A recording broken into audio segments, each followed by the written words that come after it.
Movie के start में हमें एक रिसेंटली वेड कपल नजर आता है जिसमें हस्बैंड का नाम एलेक है और वाइफ का नाम नोरा। इस कपल की रिसेंटली शादी हुई होती है यानी कि 2-3 मंथ्स पहले, और ये कपल अपनी लाइफ के फर्स्ट वेडिंग ट्रिप पे जा रहे होते हैं। जब नोरा बहुत थक जाती है और एलेक से कहती है कि कहीं किसी मोटल में रुक के नाइट स्टे कर लेते हैं सो दैट सुबह फ्रेश होके अपना वेडिंग ट्रिप कंटिन्यू कर सके। एलेक अपनी वाइफ को थका देख के उसकी बात मान लेता है क्योंकि वो खुद भी काफी देर ड्राइव करके थक चुका है। एलेक कंट्री साइड पे एक पुराने मोटल पे ज्यादा सोचे बिना कार रोक लेता है। यहाँ इस कपल को एक बहुत ही अजीब फीलिंग आती है जब वो देखते हैं कि मोटल के बाहर एक भी इंसान नहीं, बस कुछ 50 to 60 कार्स ही सिर्फ पार्क्ड हैं। ये बहुत अजीब बात थी क्योंकि कभी भी किसी मोटल के बाहर ऐसा वियर्ड सीन देखने को नहीं मिलता। खैर, एलिस और नोरा इस बात को इग्नोर करते हुए मोटल में एंटर करते हैं और रिसेप्शन से अपने लिए एक रूम बुक करने का सोचते हैं। रिसेप्शन काउंटर पे जब ये कपल पहुंचता है तो वो देखते हैं कि होटल का मैनेजर जमीन से कुछ खून के दाग धब्बे साफ करता नजर आता है। ये क्रीपी वियर्ड सीन देखकर नोरा और एलेक मोटल से बाहर जाने का सोचते हैं। इस कोशिश को नाकाम बनाने के लिए होटल का मैनेजर फौरन उनके पास आता है और समहाउ कन्विंस कर लेता है कि वो रात वहाँ गुजार लें। मैनेजर की इतनी रिक्वेस्ट करने पर अब एलेक और नोरा अनविलिंगली वहाँ रुकने के लिए तैयार हो जाते। कुछ आवर्स गुजरने के बाद ये कपल बस अपने रूम में सोने की तैयारी कर रहा कि अचानक से इनके रूम के बीच में एक आदमी जिसने बहुत क्रीपी सा मास्क पहना होता है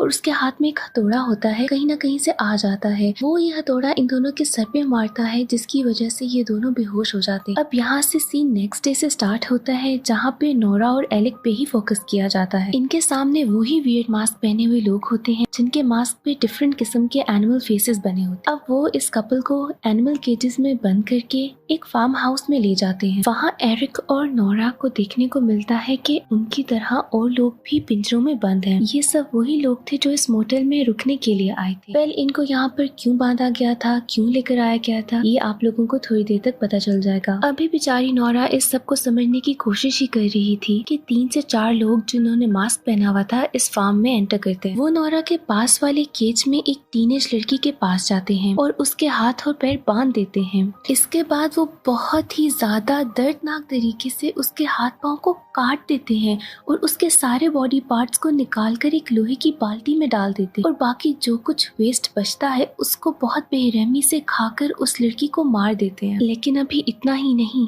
ये सब करने के बाद वो एक और केज की तरफ जाते हैं जहाँ एक औरत से उसके बेबी छीन कर उसको एक बारबेक्यू मशीन में डाल देते हैं। और इसका मकसद क्या था? वो ये था कि ताकि उसका मीट वो फार्म में मौजूद बाकी सब लोगों को खिला सके। उसी टाइम पर हमें स्क्रीन पे होटल का मैनेजर देखने को मिलता है। वेल, वो इन सब मास्क पहने हुए लोगों का एक तरह से लीडर है जो इन लोगों के साथ मिल के दी एनिमल बार्बरस नाम की एक कम्युनिटी बहुत अरसे से चला रहा है, जहाँ वो अपने मोटेल पे आने वाले लोगों को ऐसे बेहोश करके अपने फार्म में लाता है ताकि वो इनको ऐसे ब्रूटल तरीके से मार के अपने बारबेरियन कम्युनिटी के लोगों के साथ खा सके, जो कि बेसिकली एक कैनिबल लोगों का ग्रुप है। एलेक किसी तरह नोरा को लेकर वहाँ से भागने में कामयाब हो जाता, लेकिन भागते भागते उसका पैर एक बियर ट्रैप में फंसता है जिसकी वजह से वो बहुत ही बुरी तरीके से जख्मी हो जाता है। अब नोरा एलेक को बियर ट्रैप से बचाने की कोशिश कर रही होती है कि अचानक से नोरा को अपने पीछे से कुछ मास्क पहने हुए लोग अपनी तरफ आते नजर आते हैं। इनको देख के नोरा एलेक को छोड़ के पास ही झाड़ियों में जाके छुप जाती है। वो मास्क पहने लोग एरिक को इस कंडीशन में देखते हैं तो पास ही एक बड़ा सा पत्थर पड़ा होता है जिसको वो उठा के एरिक के सर पे मार देते हैं। नोरा अपने हस्बैंड को अपनी आंखों के सामने मरते दे और इसके बाद वो पीछे रोड की तरफ भागने की कोशिश करती है। वो भाग ही रही होती है कि उसको अपनी नजरों के सामने एक ब्लू बस नजर आ। नोरा बिना सोचे बगैर उस बस की तरफ भागती है और उसके ऊपर चढ़ जाती है। खैर, उसको ये क्या मालूम था कि जिन लोगों से वो भाग रही थी वो वापस उन्हीं के पास पहुंच गई है। उस बस में सिर्फ वही लोग थे जिन्होंने मास्क पहना हुआ था और एग्जैक्टली इसी मोमेंट पे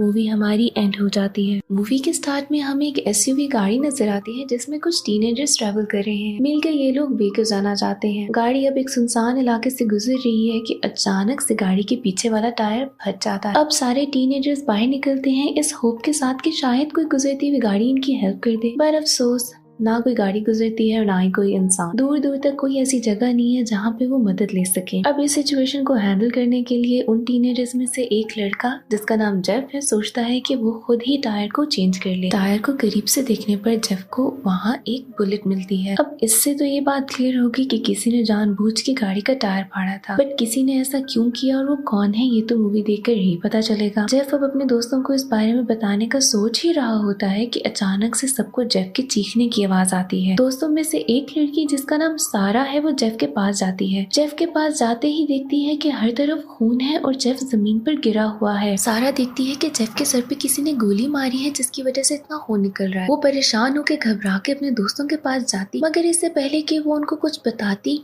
दोबारा से गोली चलती है और इस दफा गोली लगती है सारा को। सारा जमीन पे गिर जाती है और उसके दोस्त अपने दोस्तों को इस तरह से मरते देखकर परेशान होकर यहाँ वहाँ भागने लगते हैं कि कौन है आखिर जो उनको ऐसे गोली मार रहा है। इतने में टेड की बैक पे गोली लगती है, बट वो किसी तरीके से खुद को बचा के गाड़ी के पीछे छुप जाता है। अब ये चारों दोस्त बहुत ही सुनसान जगह पर बहुत बुरे तरीके से फंस चुके हैं और वो शूटर लगातार 1 घंटे तक गोलियां चलाता रहता है। इस कॉन्टिन्यूअस 1 घंटे की फायरिंग के बाद जब थोड़ी देर खामोशी होती है तो कैरन अपना फोन निकालती है कि वो 911 को कॉल कर ले और शायद कोई उनकी हेल्प करे। बट इससे पहले कि वो 911 को कॉल करती और कोई उनकी मदद के लिए आता तो बाहर से शूटिंग स्टार्ट होती है और इस दफा टारगेट होता है उनका फोन। और उस फोन के टूट जाने के साथ ही उनकी लास्ट होप भी चली जाती है कि शायद कोई उनको आके बचा सके। ना तो वो अब किसी को कॉल कर सकते हैं और ऑब्वियस सी बात है कि अगर वो गाड़ी के रेडियस से बाहर निकले तो ये शूटर उनको मार देगा। जोड़ी देखती है कि सारा का फोन पास ही पड़ा है। वो फोन उठा के उसका कैमरा ऑन करती है कि शायद देखा जाए कि ये कौन बंदा है और ये कहाँ पर है जो कि इनके ऊपर शूटिंग कर रहा है। जोड़ी आसपास की वीडियो बनाती है और उसके बाद वो देखते हैं वीडियो में पता चलता है कि 2 किलोमीटर की दूरी पर एक बंदा है जो कि उन पे शूटिंग कर रहा है और ये कोई नॉर्मल शूटर नहीं बल्कि एक बहुत ही कोई डेंजरस स्नाइपर है। वीडियो में शूटर को देख के एरिक बड़ा परेशान हो जाता है और वहाँ से फौरन भागने लगता है। भागता ही है कि वो शूटर दोबारा से फायरिंग करने लगता है और दोनों पाँव में गोली मार देता है। एरिक अचानक से नीचे गिर जाता है। उसके सारे दोस्त उसकी मदद करने के लिए आते हैं कि वो देखते हैं कि कुछ ही दूर एक वाइल्ड डॉग है जो कि एरिक की बॉडी की तरफ आता है और उसको खाने लगता है। इतने डिस्टर्बिंग सीन को देखकर टॉड बहुत ज्यादा डिप्रेस हो जाता है और वो उसी स्नाइपर की तरफ भागने लगता है। शायद टॉड ने सोचा हो कि वो उससे कोई बात कर लेगा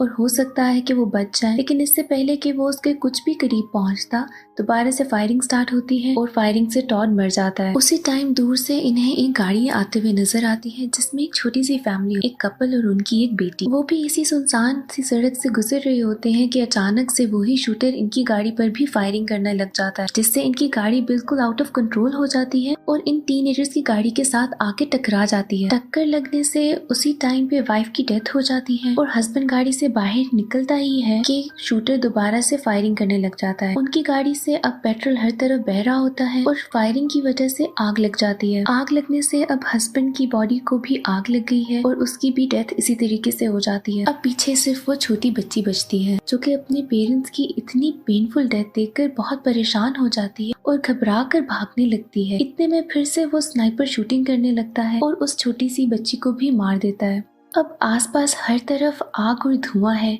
जिसको देख के कैरन के माइंड में एक आइडिया आता है। कैरन सोचती है कि उसको अपने और उस शूटर के बीच में बहुत सारा धुआं क्रिएट करना होगा कि शायद वो आराम से अब भाग सके। इसी तरह टाइम गुजरने लग जाता है और रात हो जाती है। कैरन और जोडी अपनी गाड़ी के सारे कवर्स निकालती हैं और उनमें गैसोलीन भरने लग जाती हैं कि अब इसको आग लगानी होगी। आग लगाने के बाद वो धुआं निकलने का वेट करते हैं। जैसे ही धुआं बढ़ता है कैरन जोडी को कहती है कि चलो भागते हैं। कैरन भाग जाती है लेकिन जोडी शायद उस डर से खौफ से पीछे ही रह जाती है। कैरन जोडी को पीछे छोड़ते हुए ही भागने लग जाती है। इतना सारा धुआं होने के बावजूद वो शूटर कैरन को मार देता है। जोडी को अपने सामने ही एक और कार नजर आती है। वो कार एक पुलिस ऑफिसर की होती है। इसको देखते ही जोडी उस गाड़ी की तरफ भागने लगती है कि शायद उसको रोक ले, लेकिन उसकी नजरों के सामने उस पे भी फायरिंग होने लग जाती है और उसकी आंखों के सामने गाड़ी में बैठा शेरिफ मर जाता है। इस सबको देखते ही जोडी बहुत फ्रस्ट्रेट हो जाती है और शेरिफ की गाड़ी में बैठ के उसी शूटर की तरफ ड्राइव करने लगी। गाड़ी को तेज चलाते हुए वो उस दरख्त के ऊपर मारती है जहाँ पे वो शूटर उन पे फायरिंग कर रहा होता है। दरख्त पे जैसे ही गाड़ी लगती है वो शूटर गाड़ी के ऊपर आके गिरता है। अब इसका फायदा उठाते ही जोडी वो गन उठाती है और उस शूटर को मारने लग जाती है। अब हैरान कर देने वाली बात ये है